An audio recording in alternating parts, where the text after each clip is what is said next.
बोल भक्तवत्सल भगवान की श्रोतव्यः कीर्तितव्यश्च स्मर्तव्यश्चेच्छता भयम्। जो मृत्यु के भय से मुक्त होना चाहे उसे भगवान की महिमा ज्यादा से ज्यादा सुननी चाहिए, ताकि मन प्रभावित हो जाए। और सुन के मन जब बहुत प्रभावित हो जाए तब कीर्तितव्यः, भगवान की महिमा को पहले तो सुनो, उसके बाद फिर दूसरों को भी सुनाओ। सुनने की महिमा ज्यादा है, हमेशा सुनाने की बात दूसरे नंबर पर। श्रवण गृणन, सुनाना दूसरा, वर्णन करना दूसरे स्थान पर, सुनाना पहले स्थान पर। क्योंकि जो अच्छी तरह सुना होगा वही सुना सकता है, इसलिए भी। दूसरा कारण एक और है, जितना आनंद सुनने में आता है उतना सुनाने में नहीं।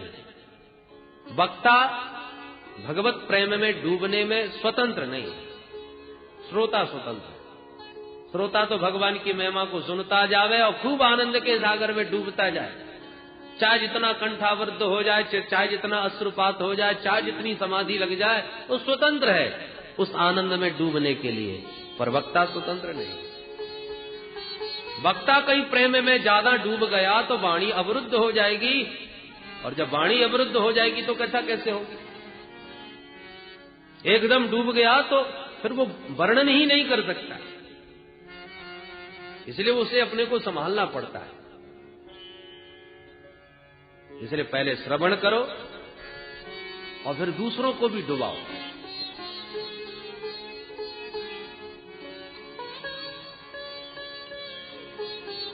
जो ये कहता है डूब गया भैया बचाओ, डूब गया बचाओ, अभी नहीं डूबा। डूब गया होता तो आवाज ही नहीं निकलती।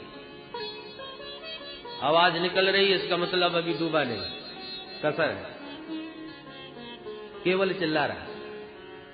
और डूबने वाले के पास कोई जावे, वो भी डूब गया, उसको भी डुबा ही लेता है। इसलिए जब तक वाणी मुखरित है, जो कह रहा है कि मैं बहुत डूब गया, वो अभी डूबा नहीं। क्योंकि जिस दिन डूब जाएगा उस दिन वो कह नहीं पाएगा, वो बता नहीं पाएगा कि वो आनंद कैसा है। जो ये कहता है कि मैं जान गया, उसने अभी कुछ नहीं जाना है, क्योंकि जानने वाला बता नहीं पाता। पहले खूब डूबो, दूसरों को भी डुबाओ। श्रोतव्यः कीर्तितव्यः। और फिर जब भी एकांत मिले, आंख बंद करके उन्हीं लीलाओं का रसास्वादन करो, समाधि लगाओ, उन्हीं का एकांत में खूब स्मरण करो। पहले श्रवण, फिर संकीर्तन गायन, और उसके बाद स्मरण। परीक्षित बोले महाराज मेरे तो 7 ही दिन हैं, मुझे क्या क्या करना चाहिए? सुखदेव जी बोले 7 दिन कोई कम होते हैं क्या? परीक्षित, मैं भी निर्गुण ब्रह्म की सत्ता में परिनिष्ठित था, पर गोविंद के गुणानुवाद ही इतने सरस मधुर हैं कि गृहीत चेता राजर्षे, हे राजर्षि परीक्षित, उस निर्गुण सत्ता से मेरा चित्त जबरदस्ती गोविंद के गुण गणों ने खींच लिया। परिनिष्ठितोऽपि नैर्गुण्य उत्तम श्लोक लीलया गृहीत चेता राजर्षे आख्यानम यदधीतवान्, आख्यानम यदधीतवान्। संसार में 2 ही आनंद हैं, विषयानंद और ब्रह्मानंद। विषयों के भोग से जो आनंद मिलता है वो विषयानंद, और आंख बंद करके सुसुप्ति अवस्था में या समाधि अवस्था में जो महापुरुषों को प्राप्त होता है वो ब्रह्मानंद। परंतु गोविंद के गुण गणों का चमत्कार देखो परीक्षित, कि विषयानंद की तो चले क्या, ब्रह्मानंद भी फीका पड़ गया। परिनिष्ठितोऽपि नैर्गुण्य, निर्गुण ब्रह्म की सत्ता में ध्यान मग्न में परिनिष्ठित था, प्रगृहीत चेता, चुंबक की तरह मेरे चित्त को गोविंद के गुण गणों ने खींच लिया अपनी ओर और दीवाना हो गया तब से मैं उनका। इसलिए परीक्षित, कल्याण करने वाले के लिए तो एक मुहूर्त का ही समय बहुत होता है। खट्वांग नाम के राजा ने एक मुहूर्त में ही मुक्ति पाई। मुहूर्ता सर्वमुत्सृज्य गतवान अभयम हरि, अब आप पे तरह कौरव्य सप्ताहम जीवतावधि। जब एक मुहूर्त के अंदर खट्वांग ने मुक्ति पाली तो क्या तुम 7 दिन में नहीं पा सकोगे? गदगद हो गए श्री परीक्षित महाराज, मृत्यु का भय तुरंत भाग गया। देखिए, ये डॉक्टरों की अपनी विशेषता है। मरीज कितना भी विकट हो, कितना भी भयंकर रोगी हो, और कुछ कुशल डॉक्टर ऐसे होते हैं जो आधा तो उसे बातों से ही ठीक कर देते हैं। अरे मामूली सी बात है, बिल्कुल चिंता न करो, निश्चिंत हो जाओ। इतनी प्यारी प्यारी बात करते हैं कि आधा तो वैसे ठीक हो जाता है। और कुछ लोग ऐसे भी होते हैं महाराज के बिना मतलब के इतना भय का भूत बना लेते हैं कि बीमार ना हो भी तो भी हार्ट अटैक हो जाए, बातों से ही घबरा के मर जाए। इतने रुपए की व्यवस्था करो और ऐसे ऐसे इंजेक्शन आएंगे और इतना बड़ा ऑपरेशन होगा और न जाने क्या क्या, बेचारे के सुन के ही पसीने छूट जाए। इतने ऋषि मुनि बैठे थे, परीक्षित ने प्रश्न तो किया था कि मरने वाले को क्या करना चाहिए। सब एक दूसरे का मुंह देख रहे थे, पर 16 वर्षीय सुखदेव जी महाराज के वचनों का आत्मविश्वास देखिए। अरे परीक्षित, 7 दिन तो बहुत हैं, कल्याण करने वाले के लिए तो एक मुहूर्त ही पर्याप्त है। बताइए परीक्षित का कितना बल बढ़ गया। वो तो घबरा रहे थे कि 7 दिन में क्या हो पाएगा, कौन सा साधन करूंगा। पर सुखदेव जी कहते हैं 7 दिन बहुत हैं, एक मुहूर्त ही पर्याप्त होता है। प्रसन्न हो गए श्री परीक्षित महाराज और बोले, महाराज आप तो ये बताइए प्रभु का ध्यान कैसे करना चाहिए। सुखदेव जी कहते हैं, परीक्षित पहले 4 बातों का अभ्यास करो। कौन कौन महाराज? जितासनो जितश्वासो जित संगो जितेन्द्रिय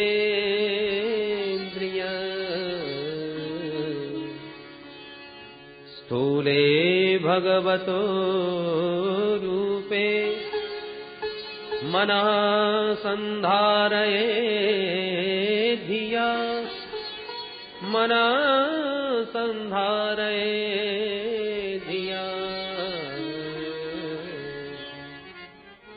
परीक्षित, सबसे पहले जितासन बनो, आसन को जीतो। आसन जो तुम्हें अच्छा लगता हो, सुखद लगता हो, वही आसन को सिद्ध करो। चाहे वज्रासन हो, चाहे पद्मासन हो, सुखासन होना। रीढ़ की हड्डी सीधी करके बैठो, क्योंकि जब तक आसन की सिद्धि नहीं है तब तक शरीर का ही ध्यान बना रहता है। 5 मिनट हुए नहीं आंख बंद करने को कि घुटने दुखने लगे, फिर कमर दुखने लगे, फिर पैर पसारने लगे। इसलिए जितासन, उसके बाद जितश्वास, प्राणायाम का खूब अभ्यास करो। पूरक, कुंभक, रेचक आदि पद्धतियों के द्वारा प्राणायाम के भी कई प्रकार हैं। उस प्राणायाम के अभ्यास से श्वास पर नियंत्रण करो। श्वास का संबंध मन से है। श्वास पर जितना नियंत्रण होगा उतना ही मन भी तुम्हारा शांत होगा। मन में क्रोध आ जाए तो देखिए श्वास भी गर्म हो जाती है, श्वास की गति भी तेज हो जाती है, फुसकार भरने लगता है।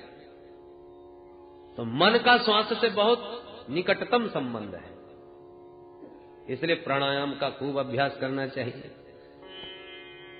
प्राणायाम परम बलम, भगवान ने कहा बड़ा बल है प्राणायाम में। तीसरी बात बताई, जित संग, असंग हो जाओ, असंग होकर के ध्यान लगाओ। अहम एको न मे कश्चित ना हम अन्यस्य कश्चित न तम पश्यामि यस्याहम तम न पश्यामि यो मम प्रभोरहम मम प्रभो। संसार में ऐसा कोई नहीं जो मेरा हो सके, और ऐसा भी कोई नहीं जिसका मैं हो सकूं।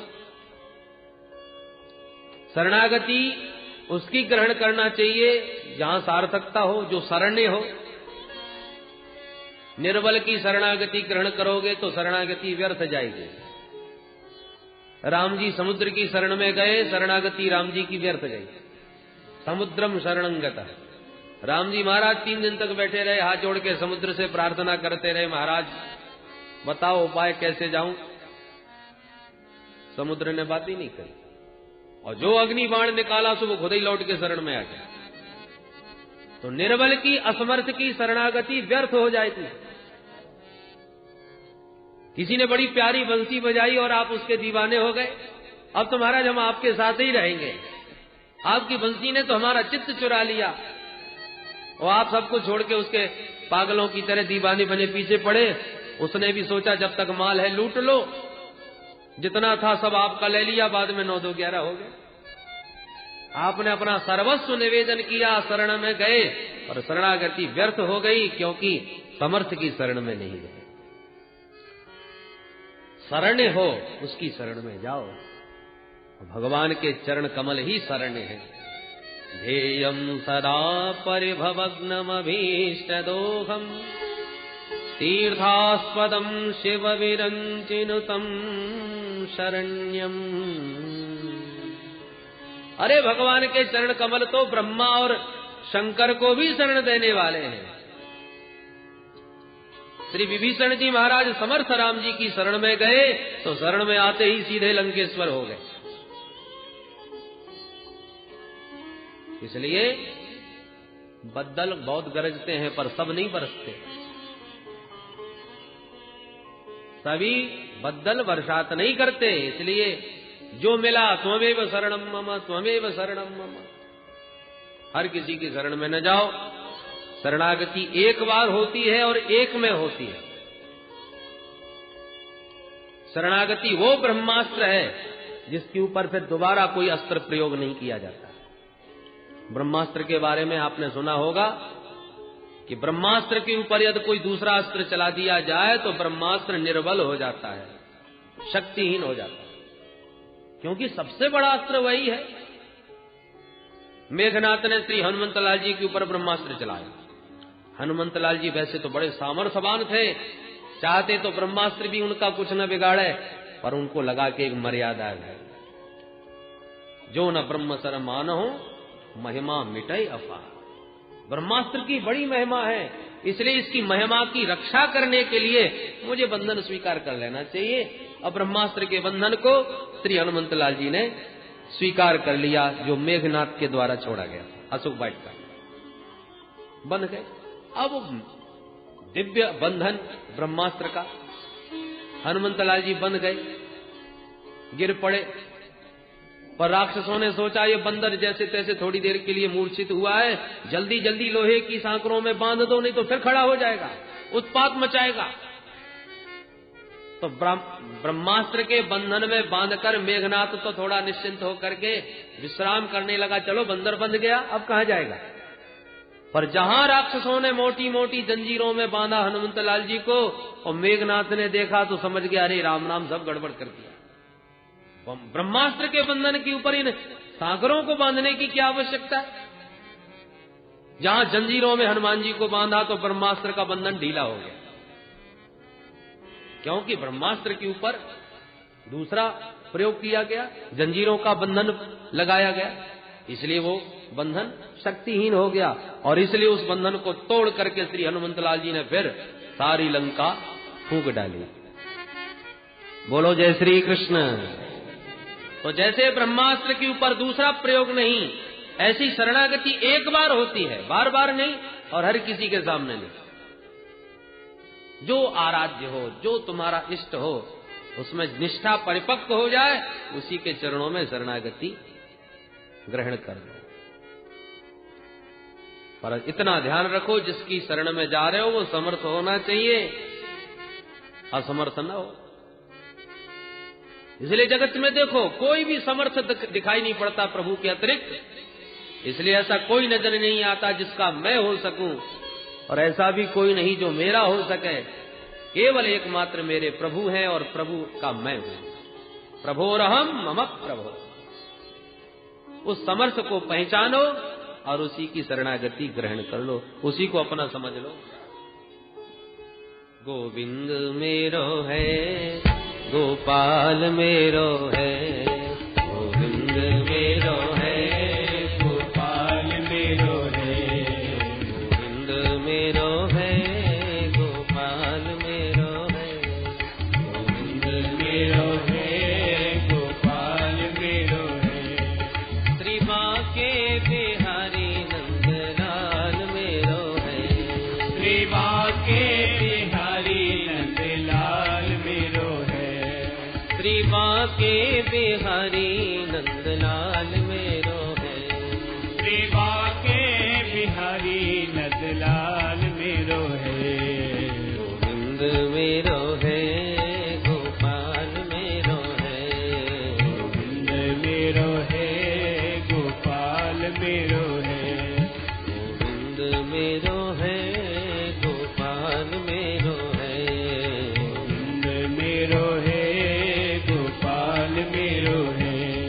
श्री बांके बिहारी नंदलाल मेरो है, श्री बांके बिहारी नंदलाल मेरो है, श्री बांके बिहारी नंदलाल मेरो है, श्री बांके बिहारी नंदलाल मेरो है, श्री बांके बिहारी नंदलाल मेरो है, श्री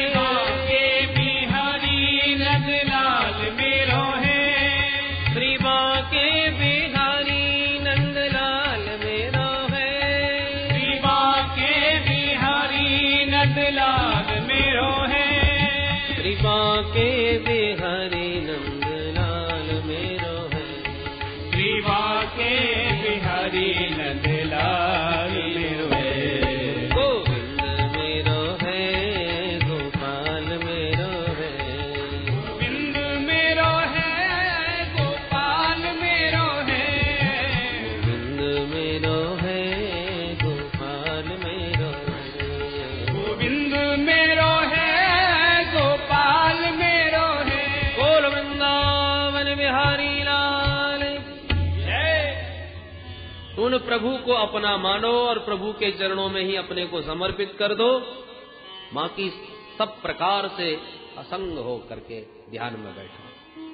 आसन को जीतो, प्राणायाम के द्वारा श्वास पर नियंत्रण करो और असंग हो करके अपने स्वरूप को समझो और इन समस्त इंद्रियों पर अपना संयम रखो। 4 बातें। जितेंद्रिय, ये इंद्रिय रूपी घोड़े हमारे अनुसार चले, हमको इनके अनुसार न चलना पड़े।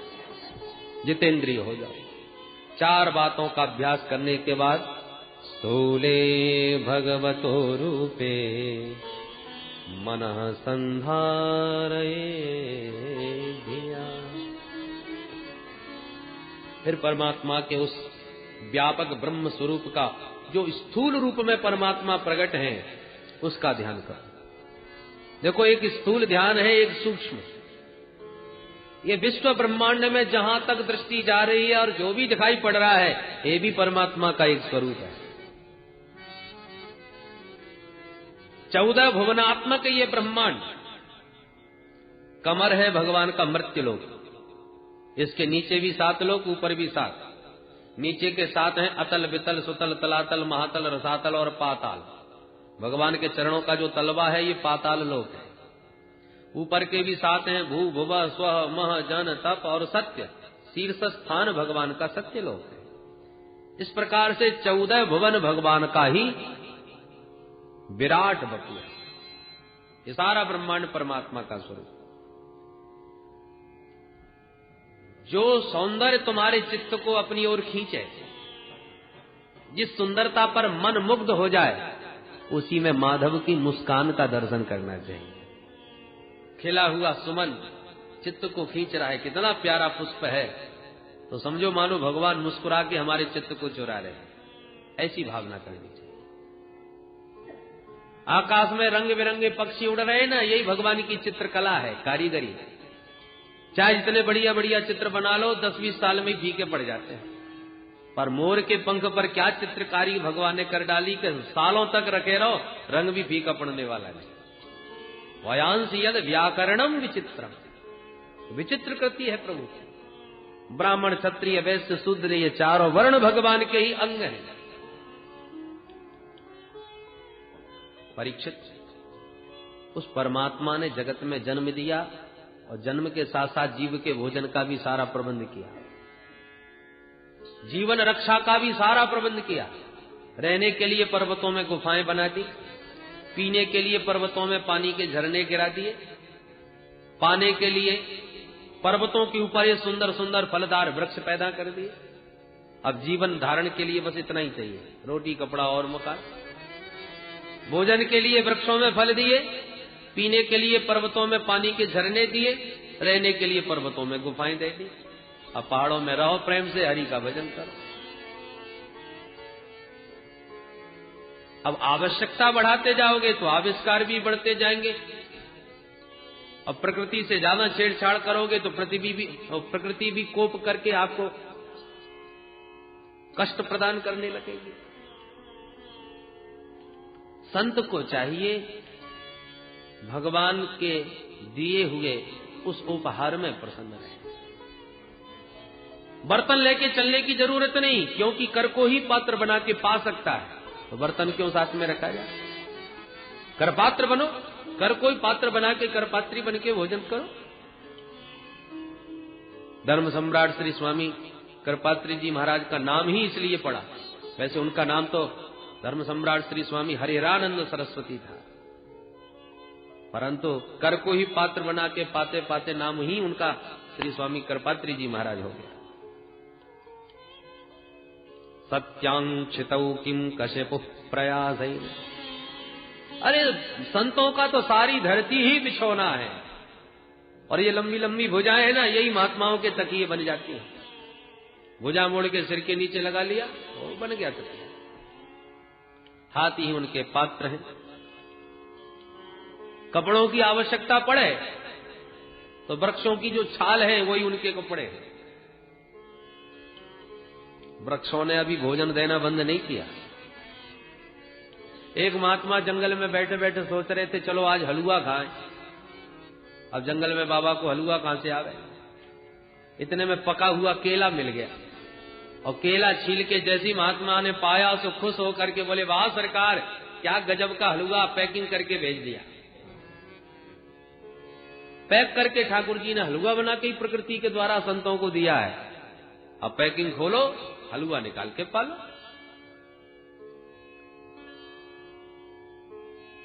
कैसे अद्भुत रस अनार के भीतर भर दिए, आम के भीतर भर दिए रसराज। ये सब परमात्मा का दिया हुआ भोजन है। प्रेम से पाओ, स्वस्थ रहो, हरि का भजन करो।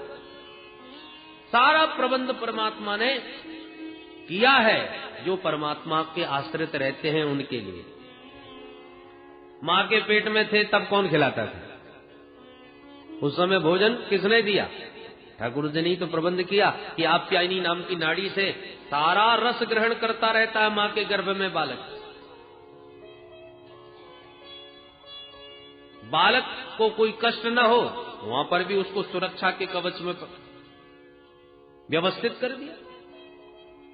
अब बालक जगत में आने में समर्थ हो गया तो प्रसूति वायु के प्रबंध के द्वारा तुरंत मां के गर्भ से बाहर निकाल दिया। ये भी तो प्रबंध उसी का है कि समय पर ही प्रसूत वायु आकर के उसे बहिर्भूत करती है गर्भ से। अब जगत में अभी आया ही आया है, जगत की वस्तुओं को खाने में अभी समर्थ नहीं है, तो कैसे भरण पोषण होगा? भगवान ने तुरंत मां के स्तनों में दूध का संचार कर दिया। लोग कहते हैं क्षीर सागर एक कपोल कल्पना है, दूध के भी कई समुद्र हुआ करते हैं। अरे भैया, यदि प्रभु के पास क्षीर सागर न होता तो जो लाखों जन्म ले रहे हैं जीव, उनके लिए दूध की सप्लाई कहां से होती? कुकर सुकर किसी का भी बच्चा हो, 84 लाख योनियां हैं, पर बालक ने जिसने भी जन्म दिया, भगवान ने अपने क्षीर सागर से मां के स्तनों में कनेक्शन फिट कर दिया दूध का, और बालक को दुग्ध पान होने लगा। बालक के निमित्त ही वह दुग्ध है। डॉक्टर भी कहने लगे मां का दूध पिलाओ, बच्चा स्वस्थ रहेगा, क्योंकि ठाकुर जी दही ही उसके लिए रहे।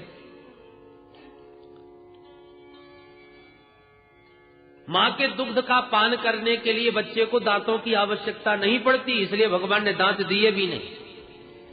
परंतु अब कुछ खाने पीने की इच्छा बालक में जागी, कुछ सामर्थ्य भी शरीर में आने लगी, तो दांतों की आवश्यकता भी पड़ने लगी। तो भगवान ने हल्के हल्के दांत भी दे दिए, दूध के दांत अब देना प्रारंभ किया, क्योंकि अब आवश्यकता पड़ने लगी।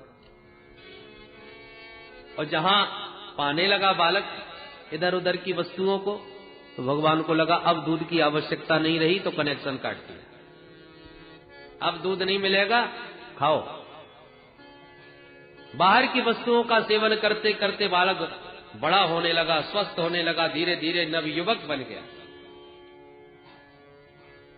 अब तो बड़े बड़े चनों को भी चबा करके खा जाता है, जठराग्नि भी प्रबल हो गई। तो भगवान कह रहे दूध वाले दांतों से अब काम नहीं चलेगा, अब तो मजबूत वाले दांत लो। तो दूध के दांत वापिस लेने लगे और दूसरे दांत देने लगे मजबूत। अब इनसे चाहे जितना चबाओ, चाहे कुछ कुछ चबा जाओ, स्वस्थ दांत दे दिए युवावस्था में। परंतु जहां जवानी ढलने लगी, बुढ़ापा आने लगा, मंदाग्नि पेट में पड़ने लगी, अब खट्टी डकारें आने लगी, महाराज कुछ हजम ही नहीं होता। भगवान कहते अब दांत वापस करो, फिर बन जाओ वेदांती। अब दांत छोड़ो और एकांत में बैठ के फलाहार करके फिर हरि का भजन करो। जीवन के लक्ष्य को समझो। फलाहार करोगे तो स्वस्थ रहोगे, उल्टा सीधा खाओगे तो फिर बीमार पड़ोगे, इसलिए दांत ही ले लिए वापस। सारी व्यवस्था ये अद्भुत कौन कर रहा है? ये सब संचालन किसके द्वारा हो रहा है? अरे भाई, जब चित्र दिखाई पड़ता है तो चित्र देखते ही चित्रकार का स्मरण स्वाभाविक होता है। भाई किसने बनाया, बड़ा गजब का चित्र है। जब कोई सुंदर मूर्ति दिखाई पड़ती है तो मूर्तिकार का ध्यान आ ही जाता है, गजब की मूर्ति है, किसने बनाई भाई? कोई ना कोई तो कारीगर होगा जिसने मूर्ति बनाई या चित्र बनाया। कृति को देख करके कर्ता का स्मरण हो ही जाता है। कोई कृति अपने आप नहीं, कोई उस कृति का कोई ना कोई कर्ता होता है। तो जगत है परमात्मा की कृति, उस कर्ता का भी तो स्मरण करना चाहिए। इस जगत को देखकर फूलों में कितने सुंदर सुंदर रंग भर दिए, जीवों के भरण पोषण का कितना सुंदर सुंदर प्रबंध कर दिया। इन सबका प्रबंधक कौन है? सूर्य चंद्र का ये संतुलन कौन बना रहा है? वो भगवान सूर्य थोड़ा नीचे खिसक आवे तो भस्म हो जाए धरती, और तनिक ऊपर खिसक के चले जाए तो बर्फ जम जाए इस धरती पर। ये बैलेंस किसने बना रखा है? ये असंख्य तारे आपस में घूम रहे, ये सब प्रबंध करने वाला कोई तो प्रबंधक है। उसका सतत इस जगत को देख करके उस जगदीश्वर जो सबके प्रबंधक हैं उसका ध्यान करना चाहिए, स्मरण करना चाहिए। बड़ा सुंदर श्री सुखदेव जी महाराज ने भगवान के स्थूल रूप के ध्यान की विधि बताई, सद्य मुक्ति क्रम मुक्ति का मार्ग बतलाया। जो ब्रह्मलोक पर्यंत सुखों का भोग करना चाहते हैं वो अपने सूक्ष्म शरीर को लेकर के ही ऊर्ध्व गति को, ऊर्ध्व लोकों का गमन करते हैं, और जो केवल उस परम तत्व को ही पाना चाहते हैं वो समस्त ये भौतिक इस स्थूल शरीर और सूक्ष्म का त्याग करके अपनी विशुद्ध आत्मा को परमात्मा में विलीन करते हैं। किस कामना से किस देवता का यजन करना चाहिए वो अलग अलग बताया। अन्न की कामना है तो अदिति माँ की उपासना करो, रूप की कामना है तो गंधर्वों की उपासना करो, विद्या की कामना है तो भोलेनाथ की उपासना करो, दाम्पत्य जीवन सुखमय चाहते हो तो माता भवानी की उपासना करो, और कुछ ना चाहते हो तो भगवान नारायण की उपासना करो। अकामः सर्व कामो वा मोक्ष काम उदारधीः तीव्रेण भक्ति योगेन यजेत पुरुषं परम। निष्काम हो या सकाम, मानव मात्र को परमात्मा प्रभु श्री नारायण की उपासना तो करनी ही चाहिए, क्योंकि मनुष्य शरीर ही उपासना के लिए मिला है। जो मानव तन पाके भी प्रभु की आराधना उपासना नहीं करता वो मानव पशु तुल्य है, और ऐसे मानव पशु की पशु ही प्रशंसा करते हैं। और कौन कौन पशु? स्वविक बराहोष्ठ खरई संस्तुत पुरुष पशु। स्वान पहला प्रशंसक है कौन? कुत्ता। कुत्ता किसकी प्रशंसा करता है? तो संसार के विषयों में ही रमे रहते हैं और छोटी छोटी बातों पर आपस में कलह करते रहते हैं, झगड़ते रहते हैं, एक दूसरे पर गाली गलौज करते हैं। कुत्ता जब देखता है तो बड़ा खुश होता है, सोचता है कि भी शकल सूरत भली दूसरी हो पर खानदान का स्वभाव तो जरूर मिल रहा है। एक कुत्ता दिल्ली से गंगा नहाने आया हरिद्वार, और बैसाखी स्नान करके जब वापस पहुंचा तो साथी कुत्तों ने पूछा, भैया यात्रा कैसी रही, गंगा स्नान ठीक ठाक हुआ? बोले साहब गंगा स्नान तो बढ़िया हो गया, यात्रा में और तो कोई कष्ट नहीं हुआ।